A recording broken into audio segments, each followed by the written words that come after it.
Well, that was just a little bit of Alexandria Paris's prize-winning video in the MASC, and she's here with us, and so is Kelly Diamond. Hi, guys. Hi. So, Alexandria, it's impressive enough when anybody does this, but to have someone as young as you do this so well, I just have to say we're all annoyed because it's quite impressive what you did, and I really enjoyed your video, and I was really impressed with how the stand you took on environmental justice within the video. So talk to me a little bit about that, about where this comes from. Um, yeah, so I mean, the video itself I started because of my school, which is a Waldorf school, and they have the eighth graders do this big eighth grade project at the end of the year where you make like a big presentation and you do this big project, and that's why I first started the video.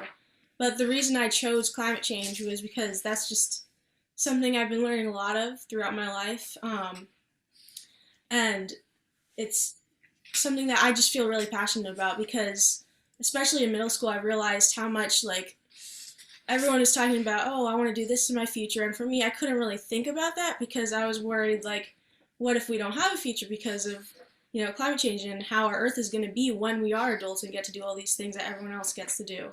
Um, and yeah, so I guess one of the other reasons I did a lot of research throughout my project, and there were some key facts like how the CO2 levels are rising, and how oceans are rising, and um, how global temperatures risen over 2%. And that to me is like, it's kind of sad because it's going to kill our planet and people in it, and like slowly, obviously, but um, it's just felt like something I couldn't just sit back and let happen. I had to take stand and, tell people about this and educate people about it.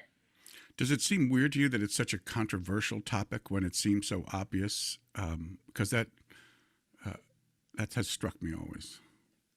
Yeah, so another aspect of my video I did a lot of political, environmental science as well. So I did the political aspect of it, and I learned a lot about it from this organization called Represent Us. And it's a non-partisan organization that is fighting for anti-corruption in our government. And so it basically, right now uh, they have a bill in that just passed Congress, um, that's trying to fix corruption in our government, and that will allow us to pass the laws to fix things like climate change and actually get the government to work on things like that, because right now it's really hard to get those laws passed that we need to fix things like that. Well, good, So, and thank uh, you for the effort. Go, Kelly. sorry, I was just going to ask, as you were writing the song and working on the video, who were you thinking was your audience? Because it is unfortunately such a controversial issue, and a lot of people were like, well, you're just preaching to the choir, because some people are going to know all these facts already and they're going to agree with you, and there are other people that aren't even willing, may not be willing to consider it. So did you think about that at all, and was that different from the people that actually watched the video and responded to it in some way? Yeah, so I guess I was trying to reach out to an audience of people who are more kind of in the middle, who are mostly younger people who don't really, they're too caught up in their own lives to realize what's going on. Because I noticed that a lot. Like, I would, like I said, it was hard for me to think of future plans because of climate change. So I guess I was kind of making it mainly for those people who didn't really, I mean, they cared, but they didn't really understand the importance of it, and just kind of went through everyday life without even realizing it. Like, they knew it was there, but they didn't really care enough to actually put, like, go into action about it. So I Mhm. really wanted to, you know, teach those people or educate them, like, what they can do to help out and out as part of everyday life. Right. And you do a great job on the video of, not only presenting some data, but also what the pacing of the video. You start out kind of slower, these are some facts, and then it gets faster and faster. And it makes you realize that the whole situation is kind of overwhelming. And so I think you did a really good job with that. Thank you. So, a lot of our listeners and songwriters who will watch this are always interested in process. And so I'd like to get you to talk a little bit. You're from a generational musical family, including your brother was in the contest too. We went, oh, we're getting things from this address. Is this a collective of musicians? Well, but it's a family of musicians. Talk a little bit about coming from a generational musical family. Yeah, so my mom is an award-winning songwriter, and yes, I think because of her, our family has had so much influence in music, and it's just kind of like, all around us, because she's doing it every day, and that really influenced us. And my brother right now, he is applying for music schools, and he's a classical piano composer, and studying film score, and yeah, so that's something that he's definitely going to go into. And then my dad also, he plays guitar, and that's one of the main reasons I play guitar, because, I've seen him play. He's always playing it every day. He's practicing, and it's given me a lot of motivation to do it myself. But then also he is a planetary scientist, so he's also influenced me that way, because he's made me really passionate about things that include science and climate change, and I've learned so much from him because of that. Awesome. And what there's a lot of positives with having a musical family. Are there any downsides to having that many musicians in your sphere? You Well, get judged a lot for like, oh, I wouldn't play that chord there, or no, you got to rewrite that. So, or are they just generally supportive, and you don't get that kind of? not really. I mean, I think my family's super supportive, and we're all kind of, learning together. So I don't think that's not necessarily a problem for me. Okay, so all good.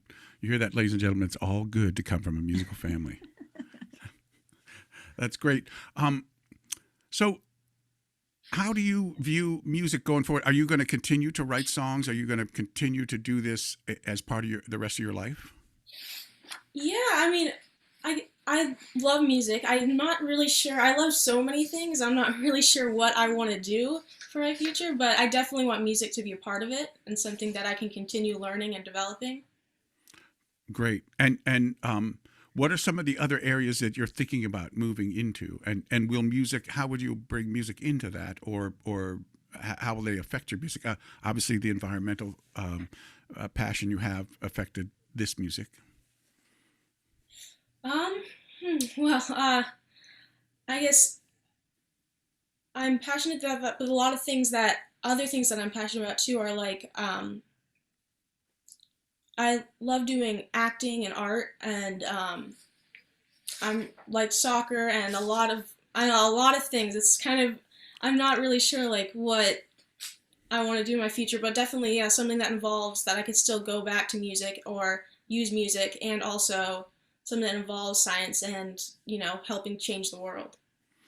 Okay, so now let's talk a little bit about songwriting. Do you have a method? Is it usually the idea and then the words and the music, or is it the idea, then the music, then the words? Or do you have a way you approach songwriting? Yeah, so for me, it's mostly I start out with just like guitar, and then I build a melody off of that. Or I think lyrics are one of the harder parts for me. I tend to be a lot better at writing lyrics when I collaborate, because I could kind of build off of the other people. Mm-hmm. Um, Mhm. but yeah, I think my process is more of music first, and then the lyrics, and then adding a melody on top of that sometimes. Great. And well, collaboration is something that that all of us songwriters do, and sometimes it works and sometimes it doesn't. What would be your best rules for collaborating with people? Um, well, I guess just like making sure to be open and supportive of other people's ideas, and not like, judge other people, or just have an open area that you can share and build off of each other. Good. Yeah. Right. And are there, I wanted to ask, are there particular songs or songwriters or activists that that have inspired you to write the social justice songs that you write? And, who do you look up to? Yeah, I mean, I tend to listen and like artists that aren't like technically really big. I'm like certain artists, like Dean Lewis and Scott Hellman, and some other smaller people who are like singer-songwriter kind of soft pop genre. And I also am inspired by people like Greta Thunberg and a lot of other activists. And those people definitely influenced me and my music and what I'm passionate about. Well, are you working on any new music now, or do you have a project you're going to do around this, or do you approach music that way, where here's what I'm gonna do? Yeah, so I've been working on some things recently for like ads and stuff with my mom. We've been working on a lot of stuff together, which has been really nice. And we actually wrote a song. I wrote a song not too long ago called Connected at the Heart, that is it's for part of the National PTA Reflections Competition, and it got the Award of Excellence, and I think it's national level. It's going on to state level right now. And yeah, that's what we did recently, and that one was really fun. And then, like I said before, I've been working on some other ones too. But right now, I'm mostly just kind of trying to develop my skill in songwriting and especially singing and guitar. I'm part of the school choir, so I've been learning a lot and hopefully plan to try writing some more music. Well, great. Well, I got to tell you, it's inspirational, and like I said, a little annoying that you're so talented already, and we are really looking forward to hearing more from you. Please keep us in the loop. Saul will push anything you're doing in all the directions we can. So if you need a little voice in DC, or connections, if you come here to do some politicize, and check in with us and let us know where you are and what you're doing. And congratulations again, a really great piece of work. Thank you. Congratulations. All right, thanks. And